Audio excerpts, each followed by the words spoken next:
যুক্তরাষ্ট্রের বিপক্ষে ৩ ম্যাচ টি-20 সিরিজের প্রথমটিতে কাল মাঠে নামবে বাংলাদেশ। প্রেরি ভিউ ক্রিকেট কমপ্লেক্সে ম্যাচটি শুরু হবে বাংলাদেশ সময় রাত ৯টায়।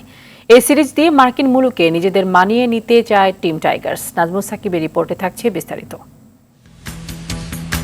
টি-20 বিশ্বকাপের বাকি আর কয়েকদিন। ২ জুন থেকে ক্রিকেটের সীমিত ওভারের বিশ্ব আসর শুরু হলেও বাংলাদেশের বিশ্বকাপ শুরু ৮ জুন থেকে।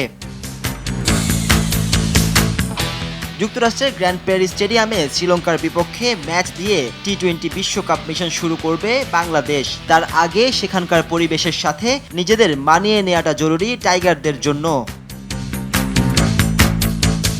যুক্তরাষ্ট্রের কন্ডিশন সম্পর্কে বাংলাদেশের জানাশোনা বলতে ২০১৮ সালে ফ্লোরিডায় দুটি টি-20 ম্যাচ, যেখানে ছিলেন না বর্তমান টি-20 বিশ্বকাপ দলের বেশিরভাগ ক্রিকেটারই।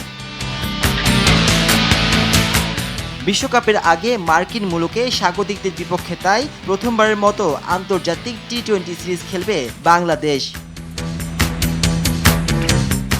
সিরিজের প্রথম ম্যাচের আগে তাই প্রস্তুতিতে ঘাটতি রাখেনি হাতুড়ুর শিষ্যরা। জয় দিয়ে যুক্তরাষ্ট্রের মাটিতে বিশ্বকাপ প্রস্তুতিটা শুরু করতে চায় টাইগাররা।